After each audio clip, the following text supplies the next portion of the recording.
ఒక crucial document మన mutual ఫండ్కి సంబంధించి ఉంటుందో అదే ఫ్యాక్ట్ షీట్.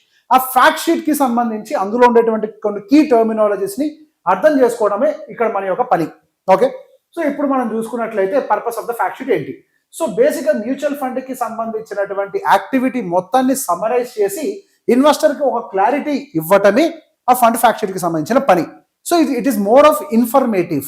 అందులో ఎటువంటి స్టాక్స్ కొన్నారు, లార్జ్లో ఉన్నారా, మిడ్లో ఉన్నారా, స్మాల్లో ఉన్నారా, ఏ సెక్టార్లో ఉన్నారు, బెంచ్ మార్క్ ఏంటి, ఇట్లా ఎన్నో విషయాలు ఇందులో మెన్షన్ చేస్తూ ఉంటాయి. సో బేసిక్ అది వాళ్ళకి ఒక మార్కెటింగ్ మెటీరియల్ కింద పనిచేస్తూ ఉంటుంది అండ్ ఇన్ఫర్మేటివ్గా కూడా పనిచేస్తూ ఉంటుంది. ఇన్ఫర్మేటివ్ అంటే ఏంటి, పెట్టుబడి పెట్టే వాళ్ళకి అసలు అది ఏం చేస్తుంది అనేది చెప్పేది ఇన్ఫర్మేటివ్. అదేవిధంగా వాళ్ళ పర్ఫార్మెన్స్ బాగుంది అనుకోండి, అదే ఫ్యాక్ట్ షీట్ వాళ్ళకి మార్కెటింగ్ మెటీరియల్ కింద కూడా మారుతూ ఉంటుంది.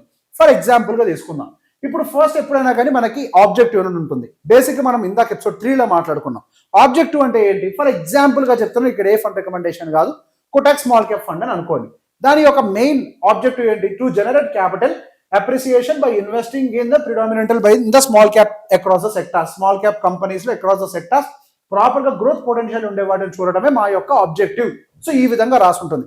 అంటే వాళ్ళు ఏం చేయాలి అనుకుంటున్నారు అనేది. వీళ్ళు ఆబ్జెక్టివ్ రాసినంత మాత్రం ఆబ్జెక్టివ్ అనుకూలంగా వెళ్తారు, అందరూ ఆబ్జెక్టివ్ అనుకూలంగానే వెళ్తారు. కాకపోతే రిటర్న్ అంత వస్తుందో రాదని మన చేతిలో లేదు. సో బేసిక్గా అది డిపెండ్స్, అది టైం డిసైడ్ చేసుకుంటుంది. అగైన్ ఫండ్ ఫిలాసఫీ అన్నది ఒకటి ఉంటుంది, ఫండ్ ఫిలాసఫీకి అనుకూలంగా కూడా మారుతూ ఉంటుంది రిటర్న్ అనేది. కాకపోతే అసలు వీళ్ళు టార్గెట్ ఏంటి, టార్గెట్ ఏంటో తెలిస్తే టార్గెట్ రీచ్ అవుతారనే తర్వాత విషయం, బట్ టార్గెట్ ఏంటి అనేది క్లియర్గా రాసి ఉంటుంది. సో దాంతోపాటు ఇంకేముంటుంది, ఫండ్ అనేది మనకి అందులో ఏం తెలుసుకోవచ్చు, ఫండ్ ఎంత డైవర్సిఫైడ్గా ఉంది. సో బేసిక్గా వాళ్ళు ఏమైనా వన్ సింగిల్ సెక్టర్కి ఎక్స్పోజర్ ఎక్కువ ఇస్తున్నారా, లేదా ఒక స్టాక్కి బాగా ఎక్కువ ఎక్స్పోజర్ ఇస్తున్నారా.